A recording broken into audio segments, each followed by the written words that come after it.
오늘도 평온한 김동준 소방방재 아카데미. 원래 경남 화물사에 떨어졌습니다. 칭찬 드렸습니다. 화물사에 떨어졌다고 칭찬 들었다는 얘기인가? 내가 칭찬 들어야 되나? 거기에 말이 잘못했는데 소방기술사 겸 현직 교수입니다. 네, 안녕하세요 교수님, 저 잘못 뺐습니다. 본인이 기술사하고 현직 교수인데 시험 떨어졌다. 이게 뭔 내용이냐 이게.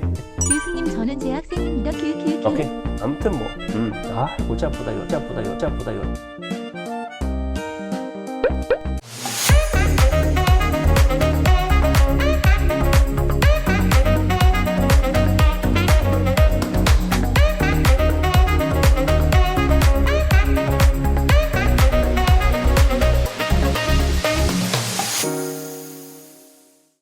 안녕하세요, 반갑습니다. 김동준입니다. 재도전 수험생들에게 어떤 커리큘럼이 맞는지에 대해서 한번 얘기해보도록 하겠습니다. 합격과 불합격을 가렸던 순간들인데 크는 세 가지입니다.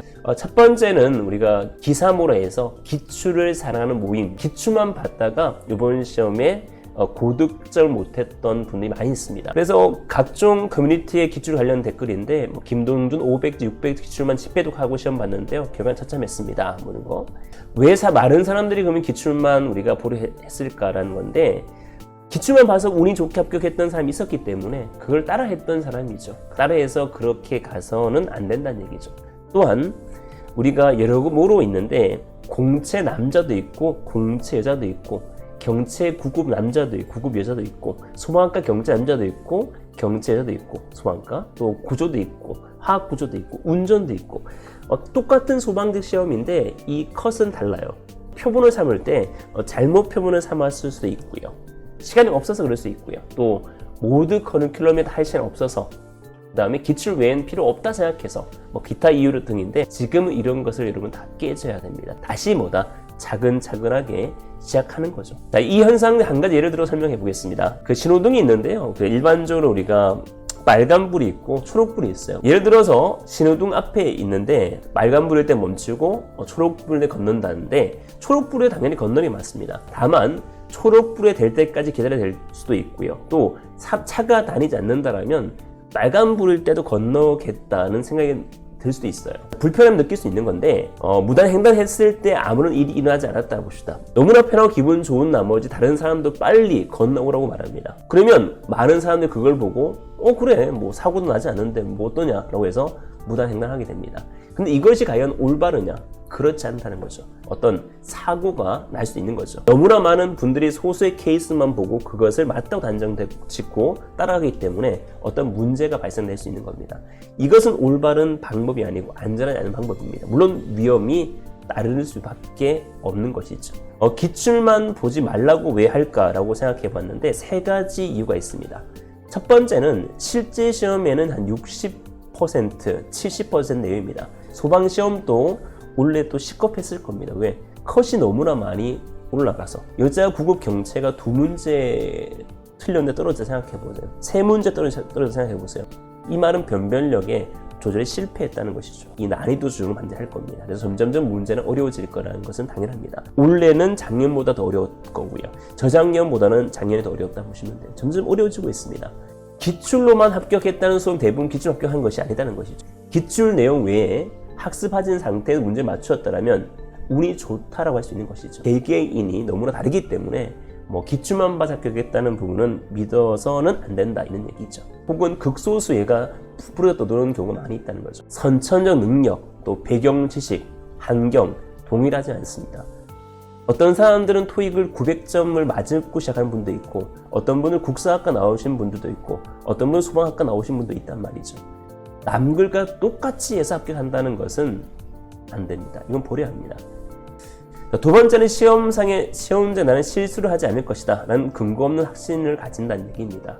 대부분 수험생은 나는 이 정도 몇 점 맞겠지 라는 예측을 하지만 이건 본인의 실수를 배제한 예측이 됩니다. 기출만 풀면 몇 점, 기본 수본 몇 점 정도 받을 수 있다고 쉽게 단정 짓는 것은 정말 위험한 생각입니다.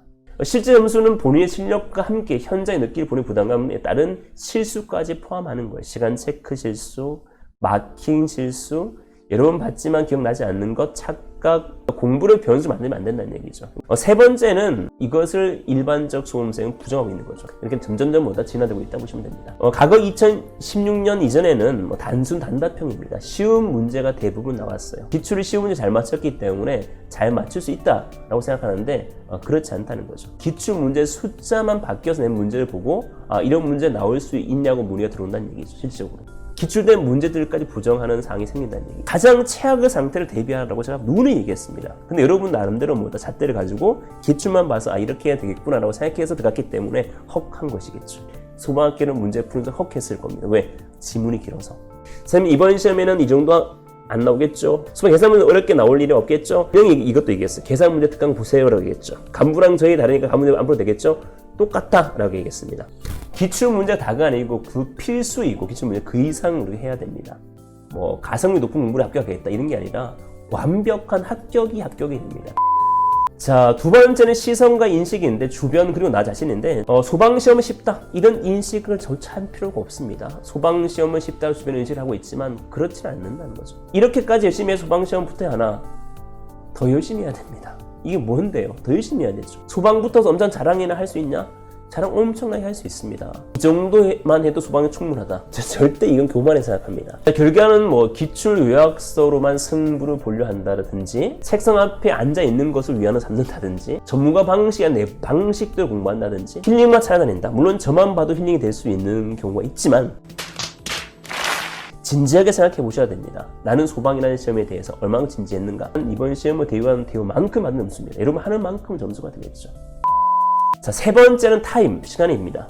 늦게 시작해서 못 본 강의와 문제집 시간들이 있습니다. 틈틈이만 해서 늘렸던 악력의 시간, 체력도 있습니다. 조금만 줄였어도 핸드폰이라든지 TV라든지 이래독은 더 할 수 있었습니다. 고사전에 부족한 시간이 실력이 좀 부족했기 때문이죠. 주말에 조금만 투자했어라도 내 손에 있을 대형면허 딸 수 있는 시간들, 가산점 부분도 있습니다. 잡지 못한 시간들을 다시 반복해서 안 됩니다. 실수는 누구나 할 수 있습니다. 되풀이된 실수는 하면 안 됩니다. 가장 중요한 캐스트는 시간 잡기입니다. 이 시간들을 잡을 수 있냐, 잡을 수 없냐는 부분이 엔딩을 볼 수 있느냐, 없냐 차이입니다. 제2생 커리큘럼 선택 가이드인데요. 첫 번째는 90점, 100점대 수험생입니다. 공채생이라면 소방 때문에 떨어진 경우는 아니겠죠. 4과목부터 먼저 해결해야 됩니다. 문제집이 나왔던 순간 문제 풀어보고 발췌도 가면서 오답을 정리해야 됩니다. 그러나 경채생들은 만약에 90점 맞았다는 분들은 다시 하셔야 됩니다. 경채라는 것은 어쩔 수 없으니까 3과목이니까 그럴 수밖에 없는 거고, 물론 운전직이냐 구조직이냐 구급직이냐에 따라서 컷이 물론 달라지기 때문에 거기에 맞는 형태를 준비하셔야 되겠죠. 자, 7, 80점대 수험생입니다. 문제 위주 학습 또는 선택적 커리큘럼 이론 어느 정도 알고 있으나 전체적 이론 구멍이 뚫려 있는 학력이 높습니다. 기본서부터 빠르게 점검하는 게 중요하고요. 기본 심화도 빠르게 정독하는 게 중요합니다. 또 문풀 정석 커리큘럼대로 일반적으로 따라가는 것이 올바른 학습 방법이라고 보시면 됩니다. 자, 60점 이하라는 부분은 이제 학습했더라도 이론 정리가 잘 되어 있지 않거나 또 원래는 정리가 잘 되어 있지만 시험 칠 때 또 시간이 부족해서 그럴 수도 있는 부분도 있어요. 그래서 이런 분들은 일반적으로 기본부터 차근차근하게 하시면 됩니다. 그래서 초시적 마음으로 초심으로 돌아가서 준비할 필요가 있다라고 보시면 됩니다. A few moments later. 지금 이제 질문 사항이 올려줬으면 좋을 것 같아요. 그죠? 회원님, 선생님 가산점 커말 자격증을 따려 하는데 지금부터 커말 준비하는데 소방시험까지 기간이 넉넉할까요? 넉넉하진 않습니다. 10번 정도, 15번 정도 떨어져야 된다. 그래서 계속 시험을 치는 게 중요해요. 일정 기간 공부량을 확보해서요. 좀 애매합니다만 제가 볼 때는 일단은 확보할 수 있는 커말을 준비할 수 있는 확보할 시간을 좀 잡는 게 중요할 것 같고요. 만약 2달 정도 커말만 해도 2달 걸린다고 한다면 2급을 하는 것이 맞을 것 같아요. 이게 중요할 것 같아요. 요즘 실강생도 보니까 실강 들으면서 커말을 준비하는 분도 있고 그래서 합격하는 분도 있더라고요. 그러니까 시간 조정만 잘한다면 충분히 가능할 거로 보여집니다. 어렵겠지만 물 언제부터? 지금부터입니다. 교수님 소방법이 어렵게 출제된다면 예를 들어서 어떤 식으로 출제가 되나요? 원문에 벗어나는 경우는 없습니다. 벗어나는 경우는 없습니다만 세산 수치 정도를 꼭 보셔야 됩니다. 그러니까 여러분 나름대로 기출이 나왔던 건 봐서 안 되고요. 더 세세하게 보셔야 되는 얘기죠. 태영님, 경로 한 문제가 떨어졌는데 부산 노려봐도 될까요? 합격만 사면 경남으로 가야 될까요? 지금은 이래요. 여러분들이 한 문제 차이로 떨어졌다라고 상당히 힘들어하는데 예전 준비할 때는 한 문제로 떨어진다고 생각했을 때 그런 마음이 없었잖아요. 그죠? 아닙니다. 부산한다고 생각하고 공부하셔야 됩니다. 오히려 더 어려운데 준비하는 생각 하셔야 돼요. 공부는 언제부터? 지금부터입니다. 내년 채용 전망은 어떨까요? 내년까지는 괜찮을 거예요. 또 사회 경기가 어려우니까 공무원들을 많이 뽑을 수밖에 없는 거고, 공무원 중에 소방관직은 많이 뽑을 수밖에 없습니다. 아직까지 괜찮습니다. 교수님처럼 이거 또 좋은 질문 감사합니다. 교수님처럼 잘생기려면 어떻게 해야 되나요? 입만 벌리면 그지. 세수 하루에 한 번씩 하시면 됩니다. 유튜브 채널 들어가면 저희 카페 링크 있답니다. 다음 김동준 소방방지 아카데미 있습니다. 유튜브 채널 들어가면 링크 돼 있습니다. 인스타도 있고, 인스타도 있어요. 인스타 들어가서 인스타에 어제는 올렸는데 반응이 뜨겁더라고. 공부는 언제부터? 지금부터입니다. 안녕 선생님, 여자 공채 준비하고 있는데 전북에 인천 좀 고민하고 있습니다. 가고 싶은데 가세요. 컷이 중요하지 않고요. 수석을 위해서 달려가는 겁니다. 아시겠죠? 그래서 좀 더 노력하는 것이죠. 그러니까 지금은 가고 싶은 데를 잡고, 물론 이제 우리가 12월 달에 대해서 어디를 쳐야 될지 정해야 되겠지만 지금은 가고 싶은 데 목표를 잡고 가시면 됩니다. 주소를 옮기는 것은 12월 달에 옮겨도 충분합니다. 숨을 쉬는 시간을 교수 라이브 방송 보고 힘입어 다시 공부를 합니다. 이런 모습 아름답습니다. 동현님 모습 멋있습니다. 10분 휴식에 보고 다시 공부하고. 공부는 언제부터? 지금부터입니다. 교수님 체력학원 보통 몇 월부터? 지금부터 해야 됩니다. 지금부터. 여러분하고 이제 다소 좀 어색할 수가 있는데 이렇게 유튜브 상으로도 뵈서 정말 감사드리고 반갑고요. 여러분들이 좀 힘듦이 있을 텐데 그 힘듦을 잘 극복해 주시고 길은 있습니다. 그래서 그 길대로 뚜벅뚜벅하게 걸어 나가다 보면 언젠가는 합격에 도달할 수가 있을 겁니다. 여러분이 어떠한 여건이든지 간에 열심히 하셔가지고 그 길을 만드시기 바랍니다. 충분히 할 수 있습니다. 그러나 겸손히 좀 더 열심히 하시면 좋겠습니다. 저 또한 겸손히 열심히 하겠습니다. 그래서 오늘 정말 반갑고요. 자주 찾아뵙도록 하겠습니다. 이상 마치도록 하겠습니다. 고생하셨습니다.